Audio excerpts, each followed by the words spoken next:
Entonces, básicamente lo que vamos a hacer con la programación es un ordenamiento secuencial de las tareas que se tienen que ejecutar en la obra.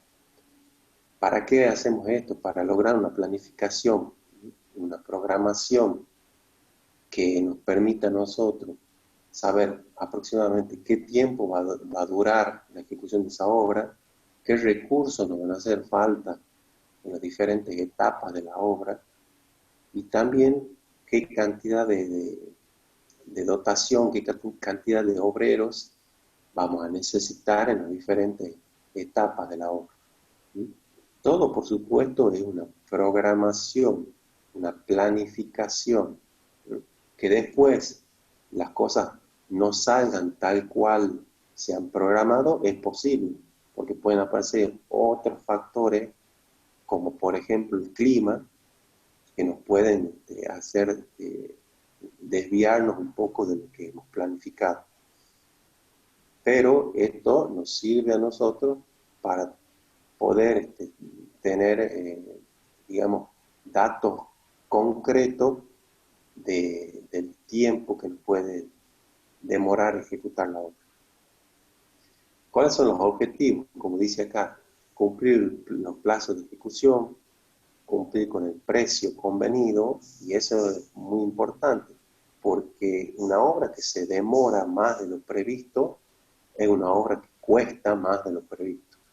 ¿Sí? Entonces, más teniendo en cuenta la situación que siempre en nuestro país tenemos, inflacionaria, eh, imagínense que un mes o 2 meses que demore la obra más de lo previsto, ya significa más gasto en materiales, más gasto en mano de obra.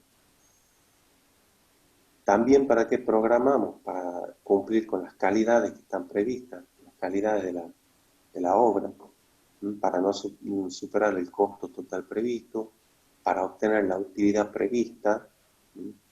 La utilidad para obtener se refiere a la ganancia, procurar el menor costo financiero, conseguir el pleno empleo de la mano de obra, es decir, que no tengan mano de obra que esté sin hacer nada en la obra. Por eso también es importante planificar, porque vos tenés que tener en cuenta que si hay una etapa para que algunos obreros hagan determinado trabajo, no lo podés ocupar a esos obreros en otras instancias, porque quizás sean obreros especializados para hacer un determinado trabajo, no los podés llamar en otras instancias cuando todavía no está en condiciones de hacerse ese trabajo. Conseguir el pleno empleo de maquinaria y equipo y evitar tiempos muertos y paralizaciones de la obra. Entonces, esos son los objetivos de la programación.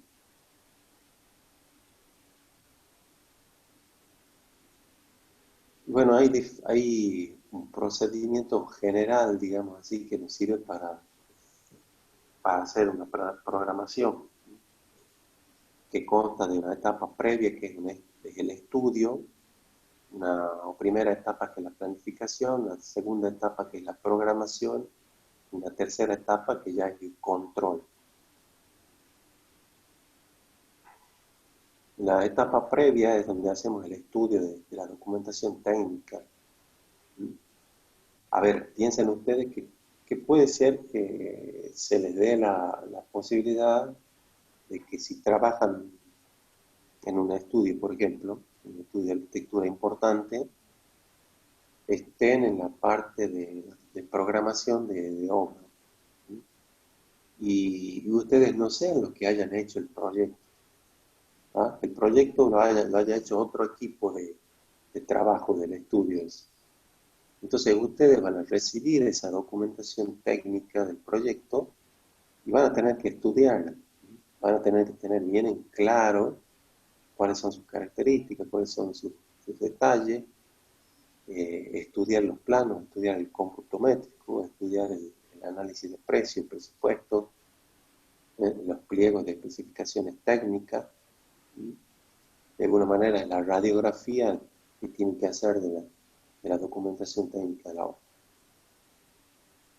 van a tener que estar informados, como dice el punto B, sobre qué recursos, con qué recursos se cuentan, qué recursos de materiales hay, de mano de obra, de maquinaria, con qué tiempo se cuenta para ejecutar la obra.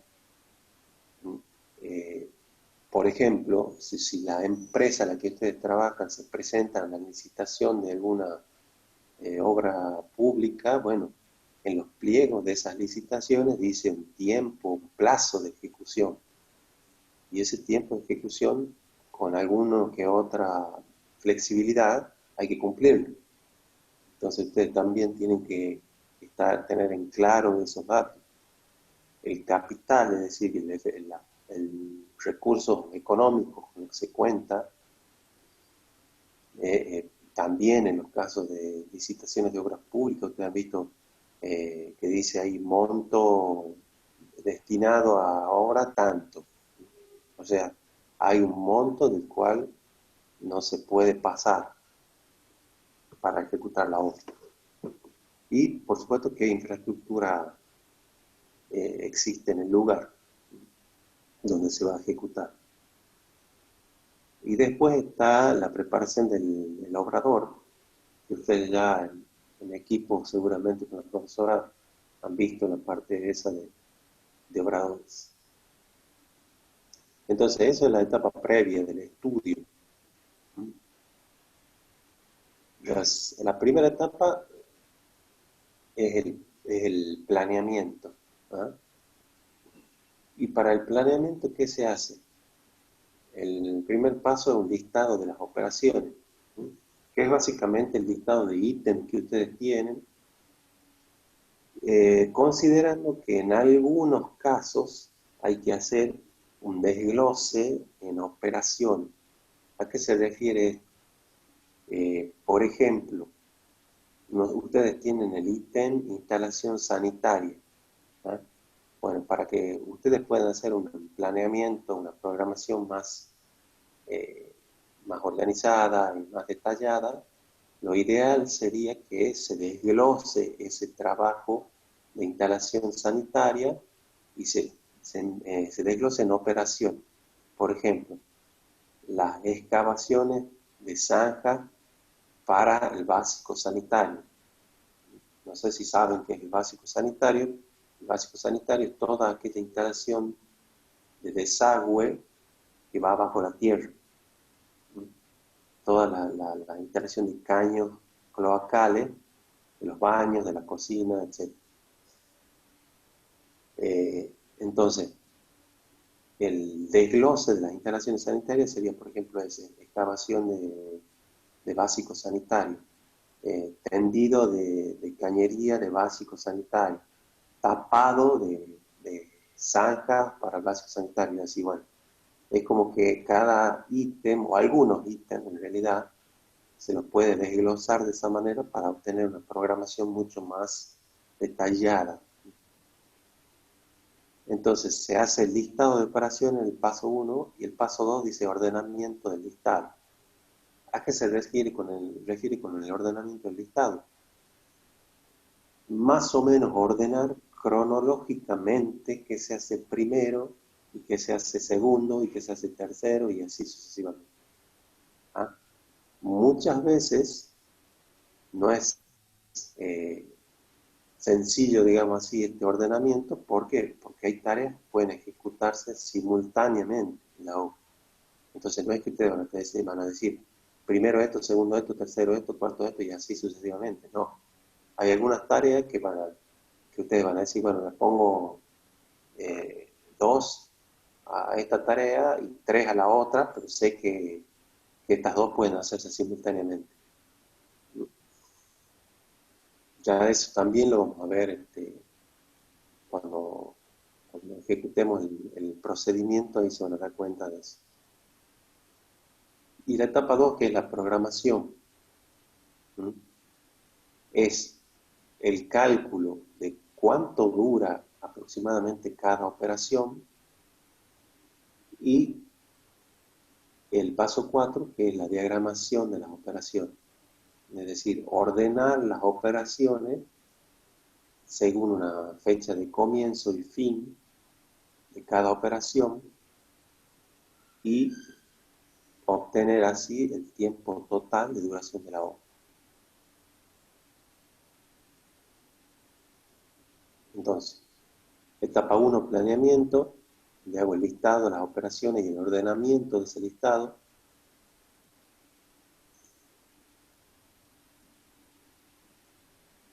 Etapa 2, la programación, donde ya calculo la duración de cada operación, el tiempo que me demora hacer cada operación, y le establezco una fecha de comienzo y fin, y esto me permite a mí sacar el tiempo total de la obra. Y después la tercera etapa, que ya es el control, que es cuando ya está en ejecución la obra, y vemos si esa programación que nosotros hicimos se está cumpliendo efectivamente. Y si no se cumpliera por una u otra situación, como ya les dije hace rato, el clima, por ejemplo, puede ser una de las situaciones que nos hagan desviar de la programación que hicimos. Bueno, se puede hacer la corrección, las medidas de corrección necesarias y volver a reprogramar en función de esas dificultades que van apareciendo. ¿Cómo vamos hasta ahí? ¿Bien o dormido ya? Bien.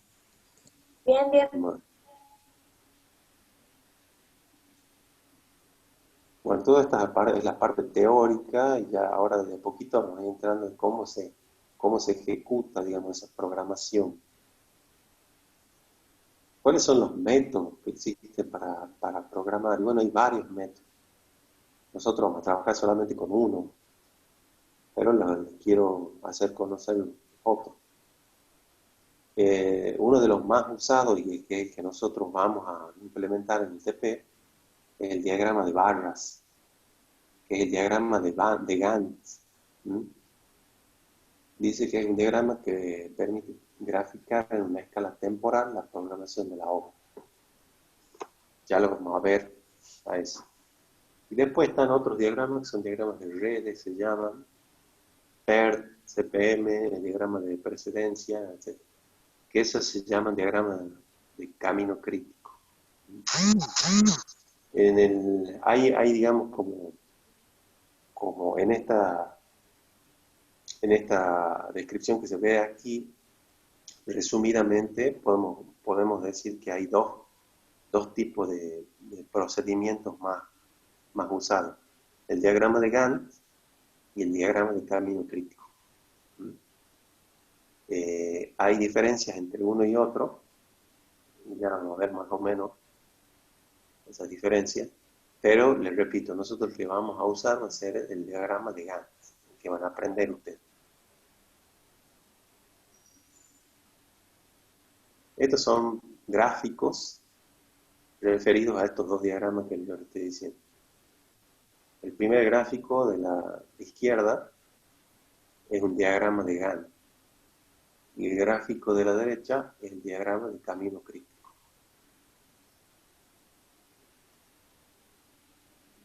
Para contarles así, a grosso modo, las diferencias entre uno y otro, bueno, el diagrama de Gantt, toda esta columna que está aquí,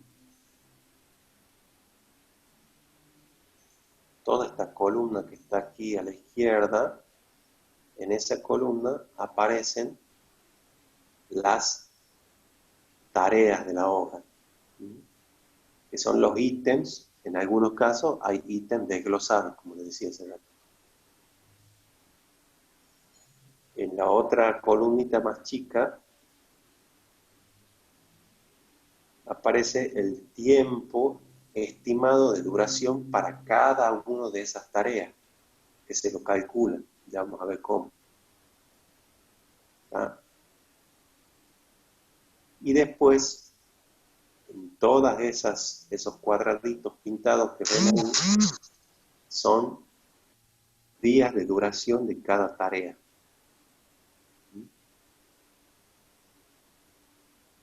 En el diagrama de camino crítico, el que ven hacia la derecha, cada uno de los cuadraditos, rectángulos que está ahí, es una tarea. Ahí dice el nombre, ahí tiene que decir el nombre de la tarea, la duración de la tarea aproximada, y en algunos casos figura también la dotación, o sea, los obreros, la cantidad de obreros que van a realizar esa tarea. Fíjense que en el diagrama de camino crítico hay una serie de flechitas que van vinculando tareas. Esas flechitas tienen diferentes colores, tienen diferentes direcciones, tienen algunos datos también volcados ahí entre flechas. Bueno, todo eso son relaciones entre tareas que se prevén y se las vuelca en el diagrama. Una de las principales diferencias entre estos dos diagramas es que en el de camino crítico uno ve más clara esa interrelación entre tareas. ¿Qué tareas dependen de otras? ¿Qué tareas tienen que estar terminadas para que empiecen otras? Esa es una de las diferencias que en el diagrama de Gantt no se la ve. Acá es como que uno lo tiene más en claro a eso y le permite, digamos, una programación más detallada. Pero en sí el diagrama de camino crítico es un poco más complejo de realizarlo.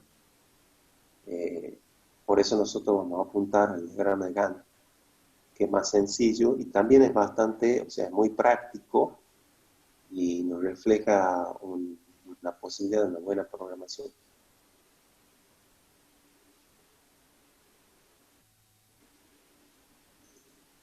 Vamos a ir ahora directamente a ver un diagrama de Gantt. Bueno, estos son otros diagramas de Gantt especial.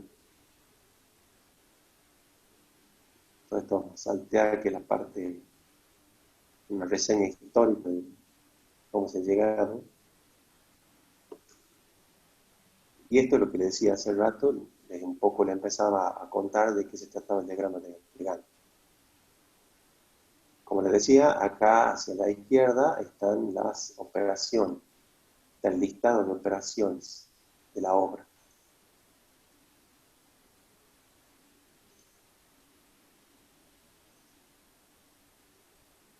Fíjense que ahí está numerado, la numeración que aparece acá ya no es numeración de rubro, sino es una numeración de los ítems o tareas que tenemos en la obra. Estos ítems o tareas ya están ordenados más o menos en una secuencia cronológica, es decir, qué se va a hacer primero, qué se hace segundo, qué se hace tercero, y como les decía hace rato, hay algunas tareas que se van a superponer, si es posible hacerlo. Acá en la segunda columna aparece el tiempo de ejecución aproximado de cada tarea.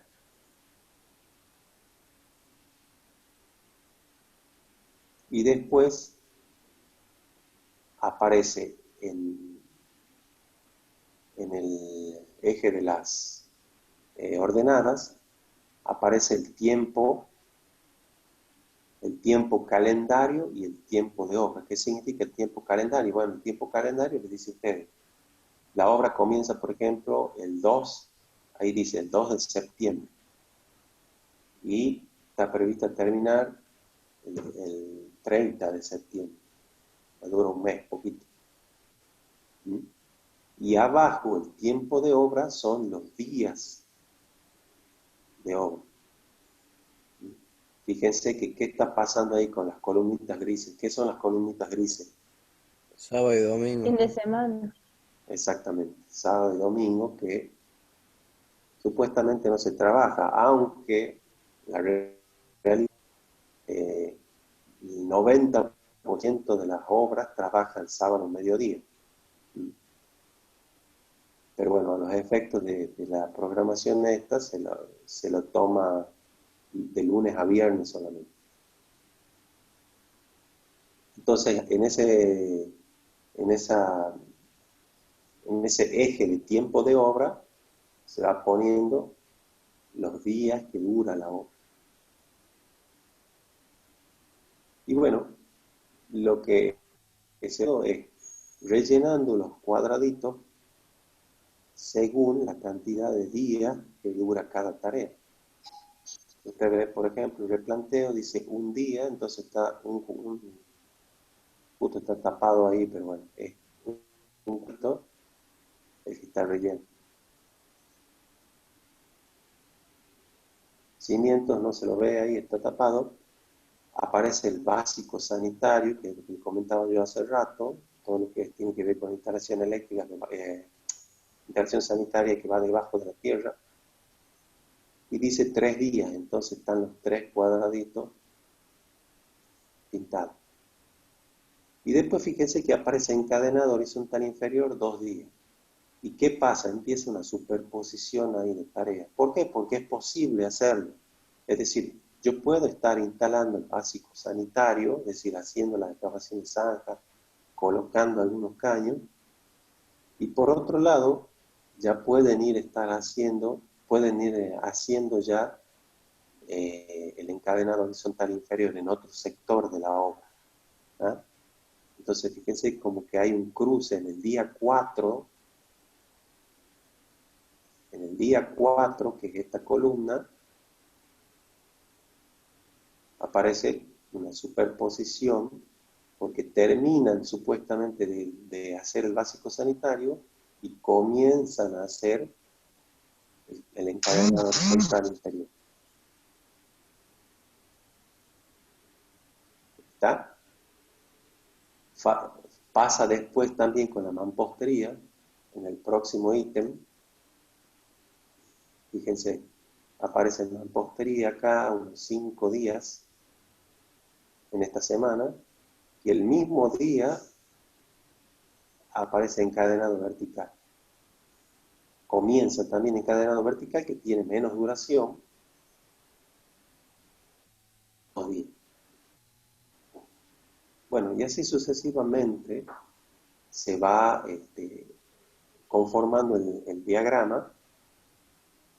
¿Y qué va a pasar? Que al final a nosotros nos va a dar un tiempo aproximado de duración de toda la obra.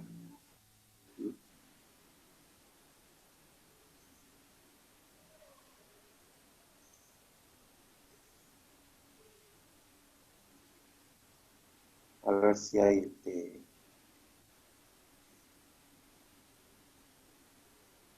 un diagrama acá. Bueno, esto, aunque no es el diagrama que vamos a hacer nosotros, pues es el diagrama de Gantt aplicado, realizado de otra manera. ¿Ah? Acá simplemente están puestas las tareas en el diagrama y están puestas las tareas con su fecha no con su fecha, con su tiempo de duración, pero sin considerar la secuencia. Es decir, acá no estamos viendo cuándo comienza cada tarea, cuándo termina cada tarea, cuándo empieza la otra, y así sucesivamente. Acá están todas las tareas puestas con su tiempo de duración. ¿Ah? Es también un modo de uso del diagrama de Gantt, que no nos está dando todos los datos, nos está dando ciertos datos. Ahí vemos claramente, fíjense, cuál tarea es la que más tiempo demanda. Que acá en este caso, fíjense, dice trabajos exteriores. Esa es la tarea que más tiempo demanda en esta obra. Este otro diagrama que ven aquí es un diagrama también de Gantt, pero acá cómo están volcados los datos. Están volcadas las operaciones con sus tiempos, pero sin considerar la posibilidad de superposición de tareas. Es decir, fíjense, acá es como si fuera que un solo obrero hace todo. ¿Está? Un solo obrero y un ayudante, pónganle. Que puede pasar a veces en obras chicas, que un solo obrero haga todo. Entonces, en ese caso va a surgir un diagrama como este. ¿Mm? Que no hay superposición de tareas.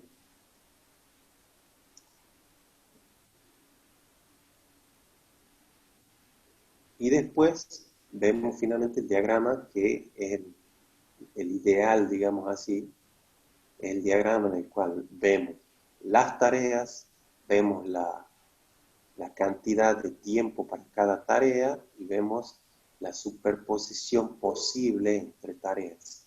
¿Mm? Y por ejemplo, esa duración que veíamos hace rato, que era 110 días, si no consideramos superposición de tareas, acá se reduce mucho, mucho menos, a más o menos 75 días. ¿Mm? Entonces, en este diagrama de Gantt, donde ya vemos volcado toda la información posible que nos brinda el diagrama.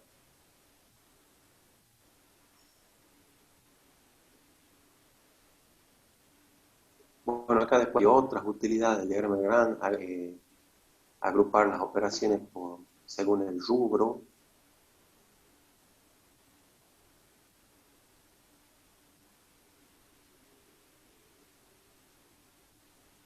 También según el rubro.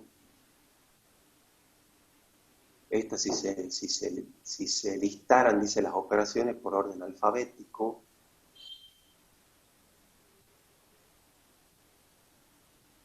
Acá, fíjense, otra utilidad también del diagrama muy importante.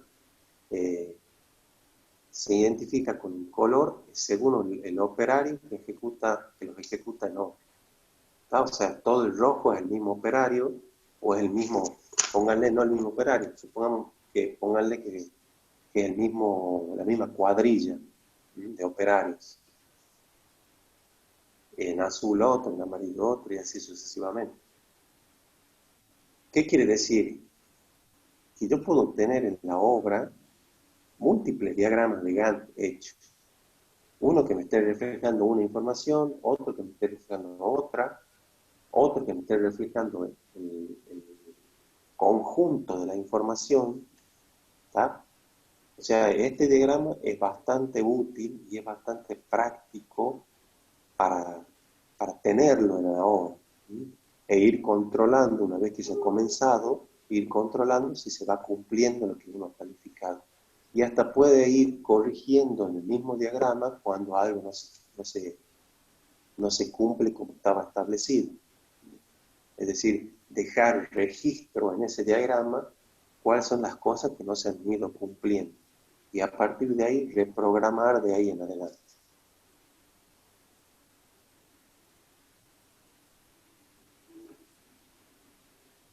Bueno, ¿alguna duda hasta aquí? No. No. No. Bueno.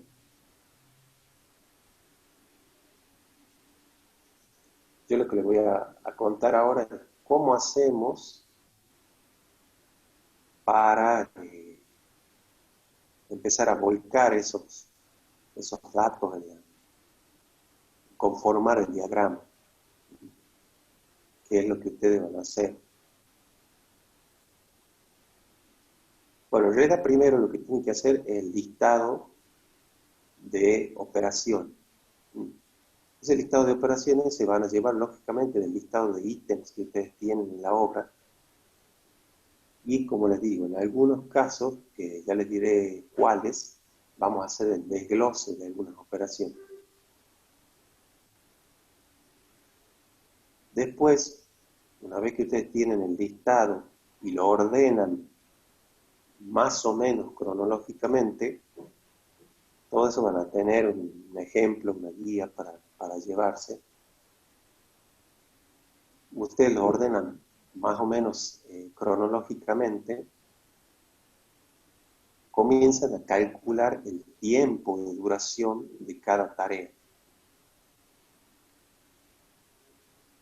Ya lo voy a encontrar.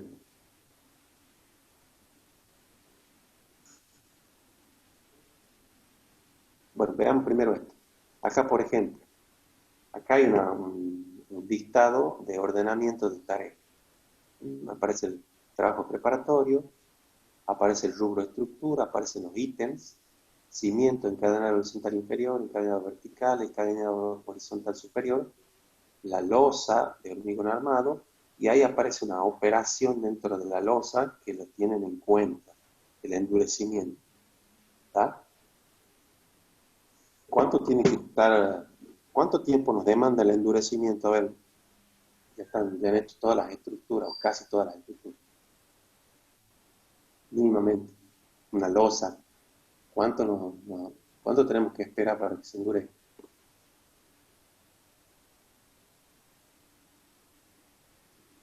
Nadie, ¿no saben?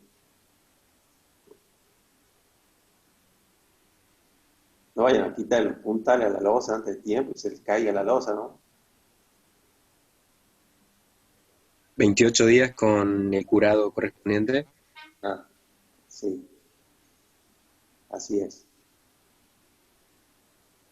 Bueno, entonces hay que tener en cuenta ese tiempo también dentro de la operación, porque es un tiempo en el cual yo tengo que pensar que no puedo hacer nada debajo de esa losa, porque va a estar toda apuntalada, y arriba capaz que puedo hacer alguna que otra operación, pero que no demande demasiada carga sobre la losa.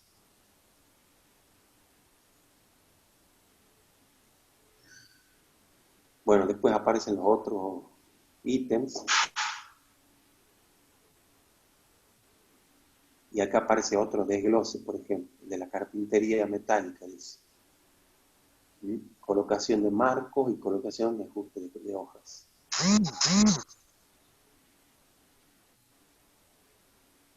En la instalación eléctrica también aparece un desglose, dice tendido de muro, cableado, colocación de teclas, colocación de artefactos.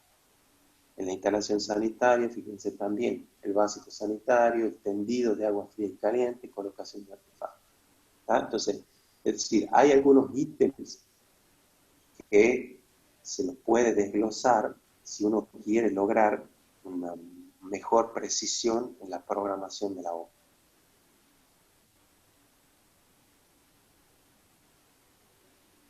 Bueno, después acá hace un ordenamiento del listado, que es el paso 2.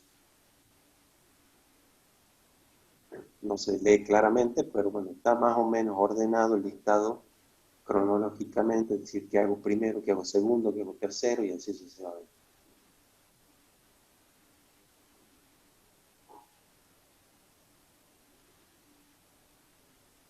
Bueno, a ver, ya se va a cortar, chicos, vuelvan a entrar y les explico esto nomás y terminamos.